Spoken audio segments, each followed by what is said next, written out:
तो हम लोग कंक्रीट स्ट्रक्चर 1 पढ़ेंगे। ओके, कंक्रीट स्ट्रक्चर 1 पढ़ने के लिए हमें 2 कोड्स चाहिए होगा। एक IS 456 2000, that is the Indian standard code for RCC design, reinforce concrete design के लिए एक कोड है। ओके, और एक हैंडबुक चाहिए होगा। हैंडबुक कौन सा है? SP16। तो दोनों मैंने अपलोड कर दिया है। तो ये जो कोड है ना IS 456 जो डिप्लोमा वालों के लिए, उसके तुम लोगों के पास है ना ये कोड? यस बाकी सर। लोग हाँ सुन सर, लो, है सर। तो बाकी लोग सुन लो कि ये जो कोड है, this code is like you know Gita to civil engineers. Mute कर लो, म्यूट कर लो।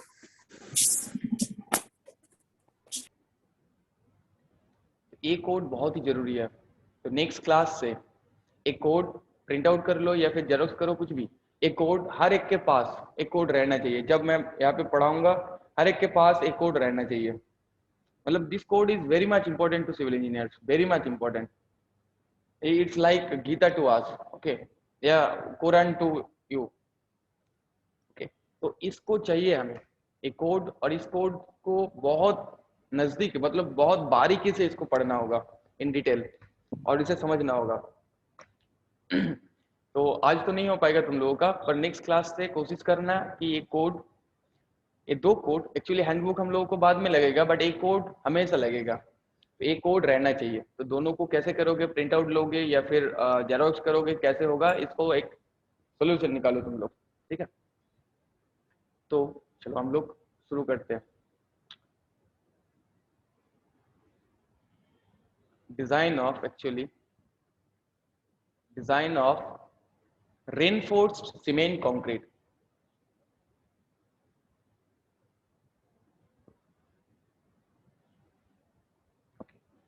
सो हम लोग पहले रेनफोर्स्ड सीमेंट कंक्रीट से जाने से पहले हम लोग जान लेते हैं कि what is the concrete, what do you mean by say concrete. पहले हम लोग कंक्रीट जानते हैं कि कंक्रीट क्या है, थोड़ा बहुत कंक्रीट जान लेते हैं, फिर जानेंगे कि ये रेनफोर्स्ड सीमेंट कंक्रीट क्या होता है।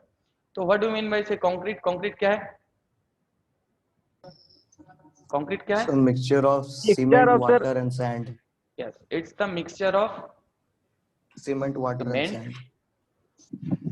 Aggregates get and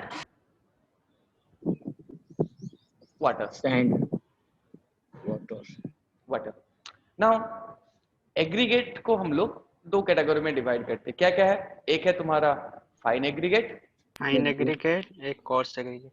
aggregate. Now another thing is coarse aggregate.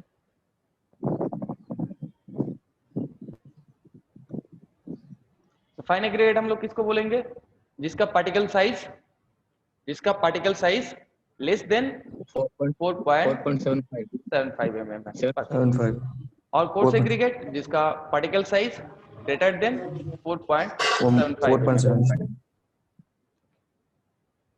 तो ये चीज, तो फाइन एग्रीगेट में क्या आ जाएगा? तुम्हारा सैंड आ जाएगा। कोर्स एग्रीगेट में क्या आ जाएगा? जो तुम्हारा स्टोन चिप्स है। तो कंक्रीट, Yes, sir. कंक्रीट क्या है? हम लोग देखें कि एक बिल्डिंग मटेरियल है जो बनता है सीमेंट, एग्रीगेट और वाटर से। तो यहाँ पे सीमेंट किस चीज का काम करता है? सीमेंट तुम्हारा बाइंडर का काम करता है।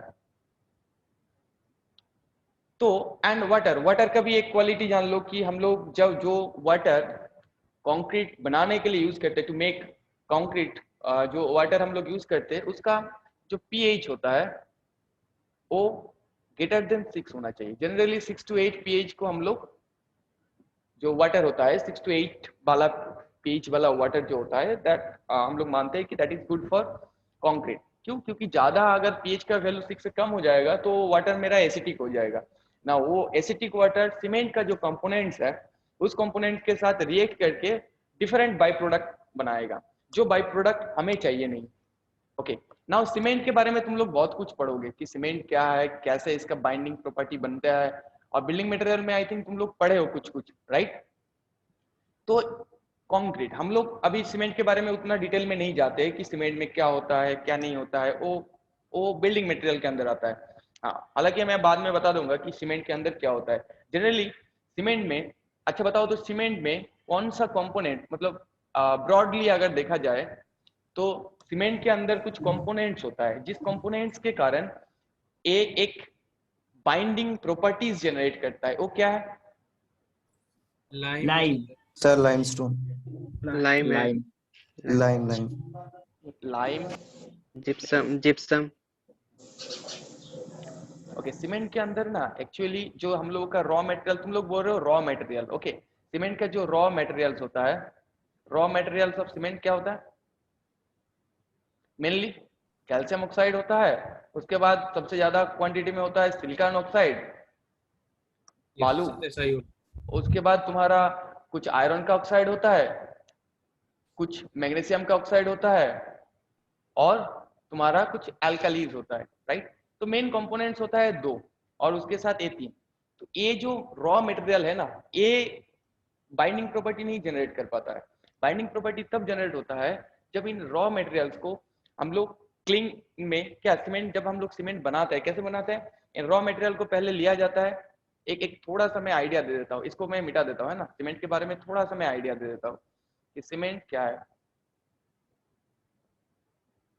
सीमेंट पहले जब बनाते हैं तो सीमेंट बनाने का मेनली 3 प्रोसेस है, ओके।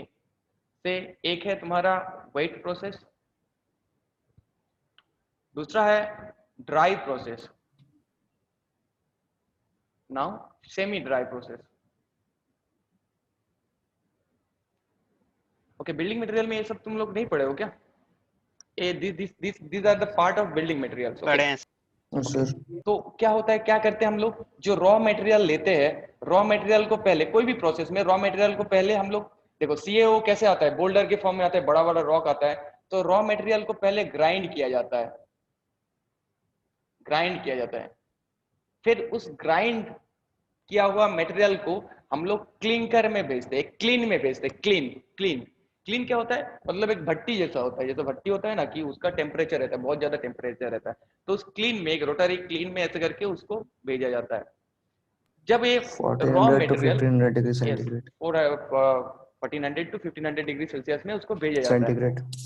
तो उसमें जब भेजा जाता है, हमें उस टेम्परेचर में ये जो मेरा ग्राइंड किया हुआ रॉ मटेरियल, जैसे कैल्शियम ऑक्साइड, सिलिका का ऑक्साइड, फिर तुम्हारा मैंगनीज का ऑक्साइड, फिर फेरस का ऑक्साइड, ये सारा ऑक्साइड ना आपस में रिएक्ट करके कुछ क्लिंकर के फॉर्म में ये बाहर आता है। ये जो क्लिंकर के फॉर्म में बाहर आता है। ना ये जो क्लिंकर होता है, यही तुम्हारा मेन सीमेंटिनस मटेरियल होता है। इस क्लिंकर को फिर ग्राइंड किया जाता है और इसके साथ जिप्सम ऐड किया जाता है। ना इस क्लिंकर में ऐसा क्या होता है कि इसमें बाइंडिंग प्रॉपर्टी आ जाता है। तो इसमें क्या आता है ना, मेनली जो बोग्स कंपाउंड आता है, बोग्स कंपाउंड। तो ये बोग्स कंपाउंड क्या क्या है, कौन कौन सा था? C2S, C3S, C4AF and C3A। ये mainly 4 compound after burning a 1400 degree to 1500 degree celsius में इसको बर्न करने के बाद मेरा जो रॉ मटेरियल है वो आपस में रिएक्ट करके कुछ बोग्स कंपाउंड क्रिएट किया।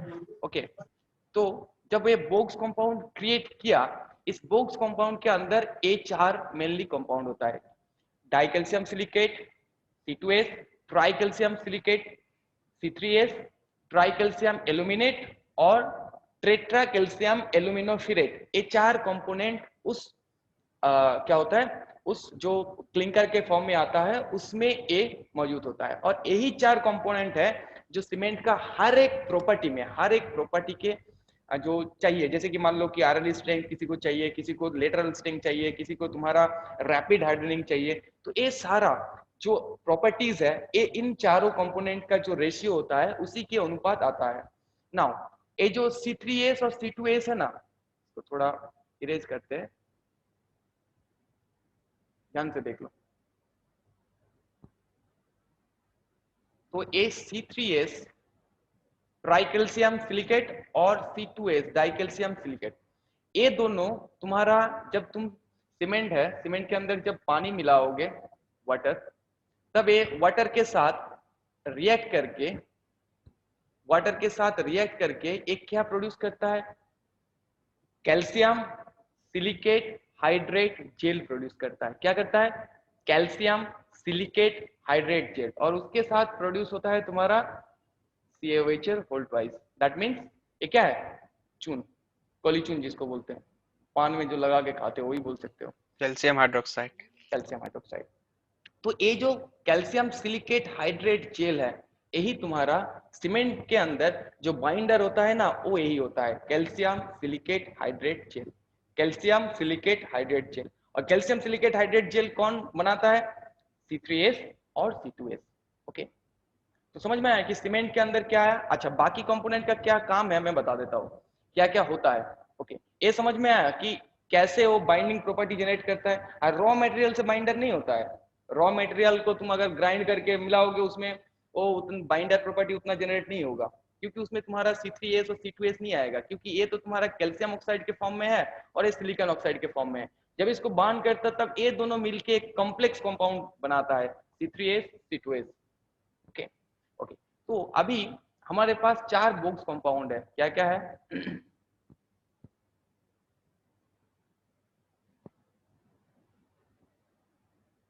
बोक्स कंपाउंड कौन कौन सा है मिला हमें?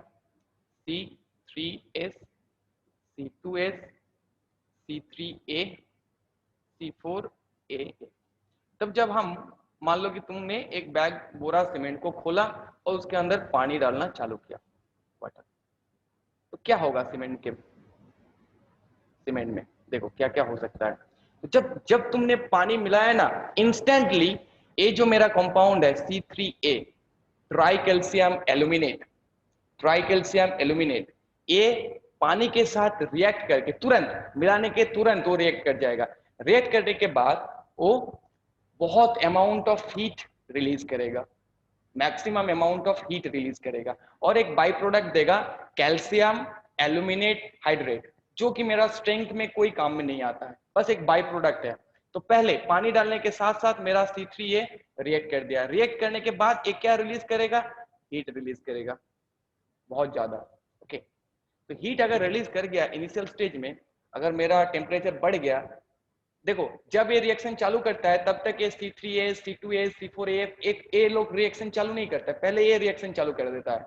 ओके, हीट रिलीज कर गया तो मेरा क्या होगा कि जो सीमेंट पेस्ट बना रहा हो या फिर कंक्रीट बना रहा हो, वो क्या करेगा?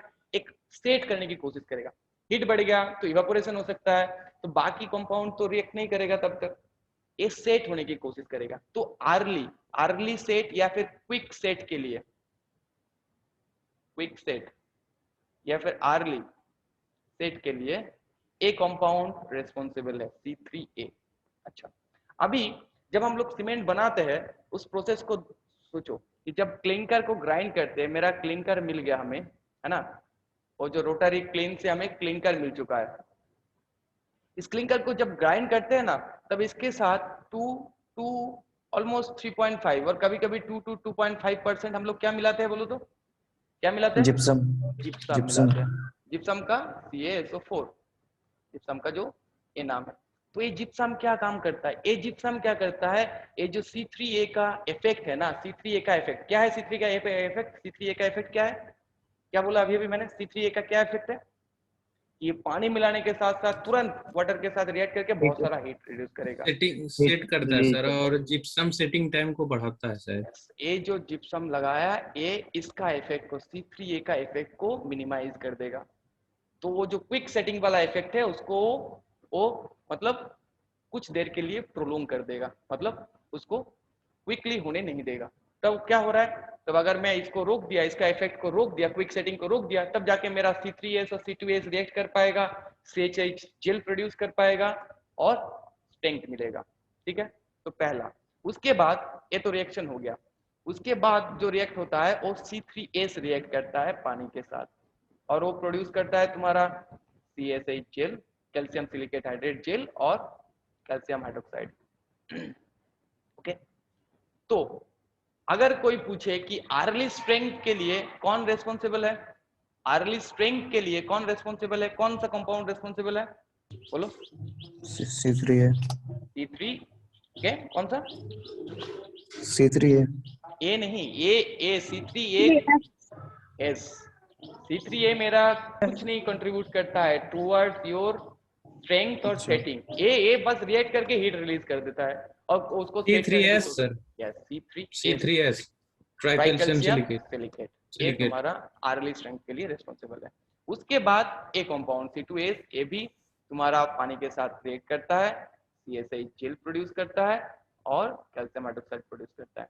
तो ये जो कंपाउंड है that is responsible for later strength, मतलब मान लो कि इनिशियल 1 2 3 में तुम्हें 1 2 3 या फिर विद इन 5 डेज तुम्हें स्ट्रेंथ चाहिए, तो C3S कंपाउंड को बढ़ाओ और C2S धीरे धीरे धीरे धीरे करके रिएक्ट करता है और अल्टीमेटली जो हम लोगों का गोल है कि 28 डेज में हमें इतना चाहिए कि ऑलमोस्ट 99% या फिर 100% हमें स्ट्रेंथ चाहिए, then this compound is responsible for the later strength.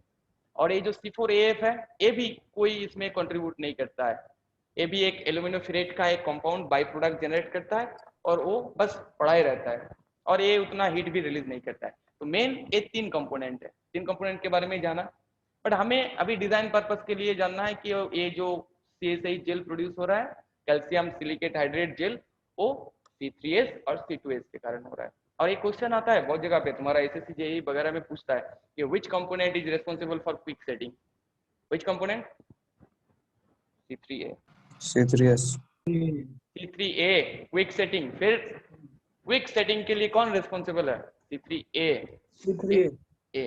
क्योंकि ये वाटर के साथ तुरंत रिएक्ट करता है, हीट रिलीज करता है पर स्ट्रेंथ सर नहीं अगर देता अंडर है। हाँ बोलो। अगर अंडर वाटर कंस्ट्रक्शन हो रहा है तो उसमें तो क्विक सेटिंग का ही जरूरत पड़ेगा। हाँ क्विक सेटिंग के लिए हम लोग बहुत सारा, हम लोगों के पास एड मिक्सचर्स है, बहुत सारा एड मिक्सचर्स है, we can use the admixtures. हम लोग एक्सीलरेटर्स यूज कर सकते हैं। यहाँ पे कंपाउंड अगर हमें चेंज करना है, देखो सिर्फ क्विक सेट नहीं चाहिए, हमें स्ट्रेंथ भी चाहिए। अंडर वाटर अगर करेंगे सिर्फ क्विक सेट से क्या चाहिए, हमें स्ट्रेंथ भी चाहिए। तो हमें C3S कंपाउंड को बढ़ाएंगे क्या हमें स्ट्रेंथ भी दे और तुम्हारा उसी रेशियो में C3A कंपाउंड रहेगा और तुम्हारा एक्सीलरेटर्स रहेगा एज ए एडमिक्सचर। तो डिफरेंट सिचुएशन के लिए हमें डिफरेंट सीमेंट चाहिए होगा, तो डिफरेंट सीमेंट में कंपोनेंट को कैसे चेंज करेंगे, यही 4 कंपोनेंट और इसके साथ आता है तुम्हारा एडमिक्सचर। एडमिक्सचर है, एडमिक्सचर हम लोग यूज कर सकते हैं। जैसे कि यहाँ पे जिप्सम, ये जिप्सम कौन सा एडमिक्सचर का काम कर रहा है, ये क्या कर रहा है, सेटिंग टाइम को बढ़ा रहा है, सेटिंग टाइम को इंक्रीज कर रहा है। तो इसको हम लोग किस टाइप ऑफ एडमिक्सचर बोलेंगे, रिटार्डार्स। तो अभी आते हैं रिटार्डार्स। तो ये चीज दिमाग में घुसा लो क्योंकि यहाँ से बहुत सारा क्वेश्चन तुम्हारा वो SSC JEE वगैरह में पूछता है, छोटा छोटा क्वेश्चन। आर्ली स्ट्रेंथ के लिए कौन सा रिस्पॉन्सिबल है, स्ट्रेंथ। देखो कौन सा कंपाउंड तुम्हारा CHH जेल दे रहा है, that is responsible for strength. तो यहाँ पे 2 कंपाउंड है जो तुम्हारा CHH जेल प्रोड्यूस कर रहा है, calcium silicate hydrate gel produce कर रहा है, एक है C3S दूसरा है C2S। तो आर्ली स्ट्रेंथ कौन देगा, C3S। लेटर स्ट्रेंथ कौन देगा, C2S। और C3A क्या करता है, एक क्विक सेट के लिए रिस्पॉन्सिबल है और सबसे ज्यादा हीट यही तुम्हारा यही तुम्हारा रिलीज करता है। और ये जो प्रोसेस है ना सीमेंट, और ये जो प्रोसेस है, तुम जब सीमेंट के साथ वाटर मिलाया तो बॉक्स कंपाउंड के साथ वाटर का जो रिएक्शन होता है, इस प्रोसेस को बोलते हैं हम लोग, क्या बोलते हैं, हाइड्रेशन। राइट, हाइड्रेशन क्या है, it is a chemical reaction between the water and the cement, hydration. तो अभी अगर हमको स्ट्रेंथ चाहिए तो हाइड्रेशन को चलाना होगा। और ये देखा गया है कि हाइड्रेशन है ना, ये 28 डेज या फिर 3 महीना या फिर 1 साल में नहीं रुकता है, 100 साल 150 साल 500 साल तक वो हाइड्रेशन चलता रहता है। कंपाउंड तो है, पानी के साथ रिएक्ट करता है और चलता रहता है। इसीलिए अगर कंक्रीट को प्रॉपरली मेंटेन करके रखोगे ना तो वो 1 साल 2 साल क्या 100 साल के बाद भी वो स्ट्रेंथ इंक्रीज करता जाएगा, नॉट डिक्रीज करता जाएगा। Main thing is you need to properly maintain the structure. Okay, वो देखेंगे हम लोग डिजाइन में। सर ये C4A का कुछ काम नहीं है, C4AF वो कुछ ऐसे नहीं करता है, कोई काम मतलब कोई कंट्रीब्यूट नहीं करता है, थोड़ा सा हीट रिलीज करता है और एक बाई प्रोडक्ट जनरेट करता है कि कैल्शियम एल्यूमिनो हाइड्रोफ्लोराइड, वो कोई काम में नहीं आता है। अभी एक क्वेश्चन आएगा तो फिर सर इसको हम अलग क्यों नहीं कर सकते, है ना, अलग क्यों नहीं कर सकते, क्योंकि जो मेरा रॉ मटेरियल्स है ना उसको तुम बार्न करोगे तो प्रोडक्ट जनरेट होगा। उसको कम कर सकते हैं बट उसको एलिमिनेट नहीं कर सकते। मतलब वो अच्छे के साथ बुरा कुछ रहता है वही वो रह ही जाएगा, उसको एलिमिनेट नहीं कर पाएंगे। ओके, वो एज ए बाई प्रोडक्ट जब, हाँ बोलो। CSH का अलग अलग मीनिंग क्या हो सर, जो बना कंपोनेंट भूल गया सर। Calcium silicate hydrate.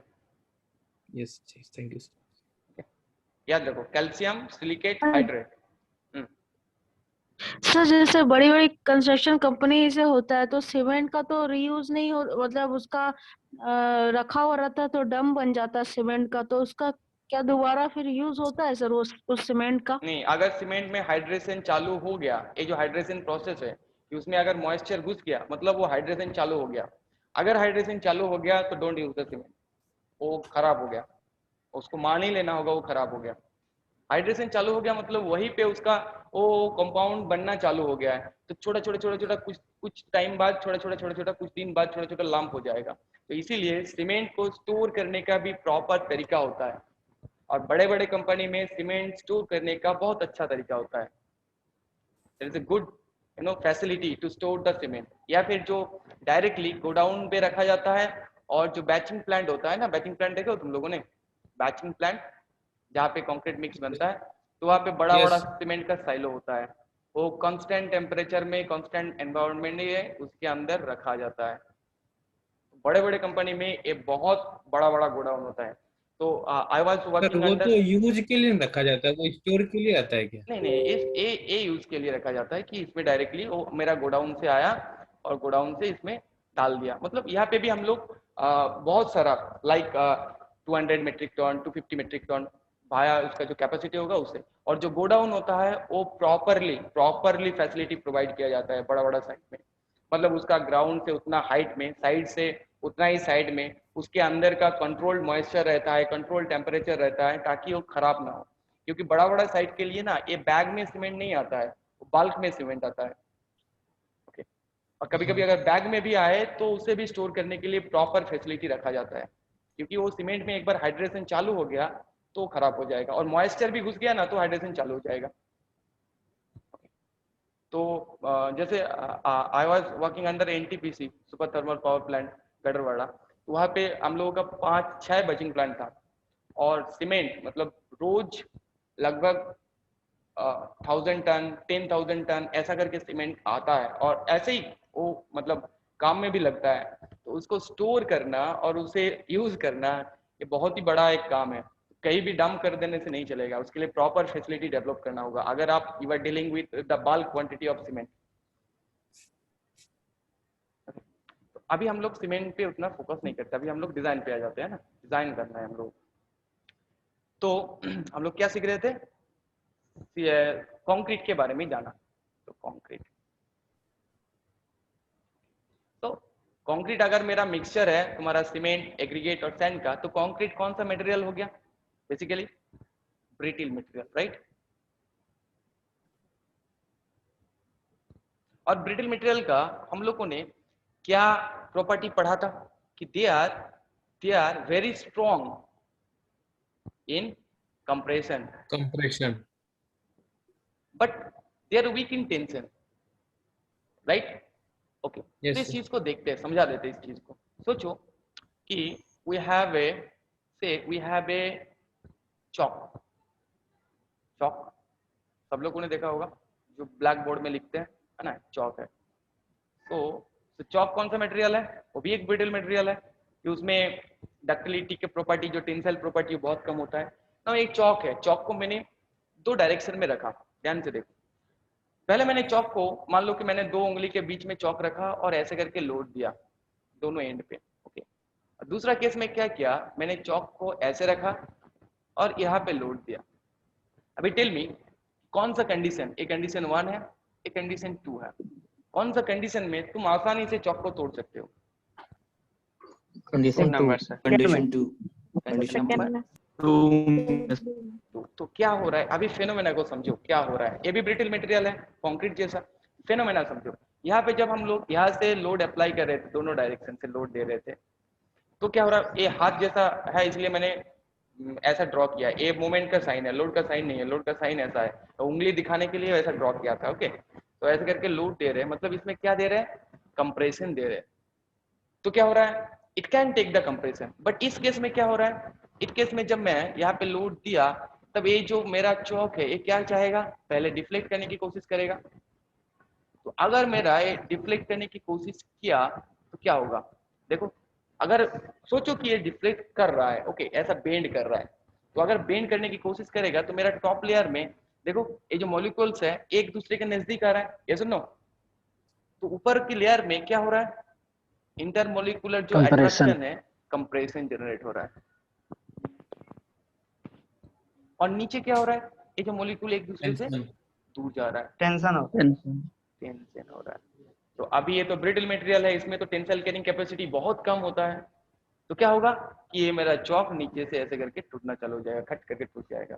तो ये कैसे टूटा, टेंशन में टूटा, राइट। वैसे ही अब इस चौक की जगह पे कंक्रीट का एक बीम सोचो, say we have a Shivam Kumar,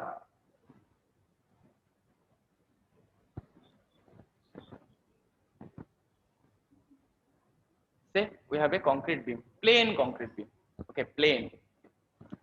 तो अभी सोचो कि ऊपर से मैं लोड दिया, ओके तो क्या होगा, सिमिलरली ए भी बेंड करेगा, बेंड करने की कोशिश करेगा, पहले बेंड करने की जब कोशिश करेगा तो क्या होगा, मेरा ये टॉप लेयर में कंप्रेशन जनरेट होगा, और ये जो बॉटम लेयर है इसमें क्या जनरेट होगा, टेंशन जनरेट होगा। टेंशन अभी कंक्रीट का अभी प्रॉपर्टी देखा, पहले भी देख चुके हैं कि that is very strong in compression ये कंप्रेशन को ले सकता है, but very weak in tension. तो यहाँ पे देखो टेंशन हो रहा है, ये तो टेंशन को कुछ हद तक टेंशन को लेगा, फिर यहाँ से ऐसे करके क्रैक होके ये टूट जाएगा, राइट। तो अगर मुझे इस बीम को सेफ बनाना है कि बेंड भी करे और टूटे भी ना, तो हमें क्या चाहिए, क्या चाहिए होगा, steel rod steel rod steel rod तो बाद में है। रेनफोर्समेंट सही। वो ऐसा कुछ मटेरियल, स्टील रिइंफोर्समेंट, हमें नहीं पता कि स्टील चाहिए कि नहीं चाहिए, ओके अभी तक कुछ नहीं पता, स्टील चाहिए कि एल्यूमिनियम घुसाएंगे, कॉपर घुसाएंगे, कुछ नहीं पता। अगर मुझे इस बीम को सही बनाना है to make it stable and safe और ये टूटे भी ना, तो हमें क्या चाहिए, जहाँ पे टेंशन हो रहा है वहाँ पे हमें कुछ ऐसा मटेरियल चाहिए, that material should take care of the tension, जो टेंशन को कैरी करेगा, ओके एक ऐसा मटेरियल वहाँ पे मुझे इंसर्ट करना होगा, वहाँ पे जहाँ पे टेंशन आ रहा है वहीं पे चाहिए कि वो क्या करेगा कि वो टेंशन को कैरी कर पाएगा। तो मटेरियल चाहिए हमें, एक ऐसा मटेरियल चाहिए कि जो टेंशन को कैरी कर पाएगा। तो अभी क्वेश्चन आया कि हम लोग कौन सा मटेरियल को यहाँ पे देंगे और क्यों। तो ये जो मटेरियल जो हम कंक्रीट के साथ घुसाने वाले हैं, कंक्रीट के अंदर घुसाने वाले हैं, तो इसमें क्या क्या प्रॉपर्टी होना चाहिए, पहले बताओ क्या क्या प्रॉपर्टी होना चाहिए। That should be good in tension, पहला पॉइंट गुड इन टेंशन होना चाहिए, जो टेंशन कैपेसिटी ज्यादा होगा। दूसरा क्या होना चाहिए, डक्टिलिटी, कंक्रीट के अंदर घुसा रहे हैं, एक मतलब मेरा कंक्रीट है, कंक्रीट के साथ मैं एक होमोजीनियस मटेरियल को हेटेरोजेनियस मटेरियल बना रहा हूँ, कोई और मटेरियल उसके साथ घुसा रहा हूँ, तो द बॉन्ड बिटवीन ये टेंशन आ गया। गुड इन टेंशन मतलब वो डक्टाइल है, all the ductile materials are good in tension, good at tension. So the bond between that material and concrete and that material adhesive property रहना चाहिए ना sir? नहीं, सिर्फ एडहेसिव से नहीं, बॉन्ड अच्छा होना चाहिए। एडहेसिव बहुत सारा प्रॉपर्टी है उन दोनों के बीच में। स्टील मैं कंक्रीट के साथ घुसा रहा हूँ, तुम स्टील के साथ एडहेसिव प्रॉपर्टी, स्टील में कोई एडहेसिव प्रॉपर्टी थोड़ी ना होता है, बट मुझे देखना होगा कि मैं जब उसको इंसर्ट कर रहा हूँ उन दोनों के बीच में बॉन्ड सही होना चाहिए, नहीं तो फिर मेरा जो स्ट्रेन कंपेटिबिलिटी है वो टूट जाएगा। अभी बताएंगे स्ट्रेन कंपेटिबिलिटी क्या है। तो bond between that material and the concrete should be good enough, should be good. अच्छा, तीसरा पॉइंट, वाइटल पॉइंट क्या होना चाहिए। देखो, अगर मैं किसी भी मटेरियल को कंक्रीट के अंदर घुसाऊंगा तो कंक्रीट दोनों ही they will expose to temperature, होगा ना। तो उसमें कुछ ना कुछ थर्मल एक्सपेंशन होगा। तो दोनों का एक्सपेंशन कोएफिशिएंट सेम होना चाहिए। अगर मैंने यहाँ पे ऐसा मटेरियल घुसा दिया जिसका coefficient of thermal expansion concrete से ज्यादा है, तो क्या होगा, ए ज्यादा बढ़ जाएगा, तो इन दोनों के बीच में जो बॉन्ड था वो टूट गया।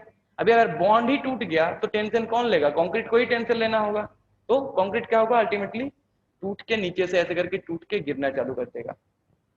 तो one most important thing, the coefficient of thermal expansion should be nearly same. क्या है, the coefficient of thermal expansion should be same. क्यों सेम होना चाहिए, सोचा कि अंदर तो घुसा दिया, अभी सोचो कि इसमें ज्यादा इलोंगेशन हो रहा है, इसमें कम हो रहा है, तो इन दोनों के बीच में तो बॉन्ड टूट जाएगा। और बॉन्ड मेरा टूट गया तो क्या होगा, तो कौन टेंशन लेगा, स्टील थोड़ी ना कोई टेंशन लेगा। फिर बॉन्ड ही टूट गया तो वो अलग हो गया ना, तो कंक्रीट नीचे से स्पिल आउट होना चालू हो जाएगा। तो ये 3 प्रॉपर्टी होना चाहिए किसी भी मटेरियल को जब हम कंक्रीट के अंदर घुसाने वाले हैं, और मुझे वो स्ट्रक्चर उससे वो मुझे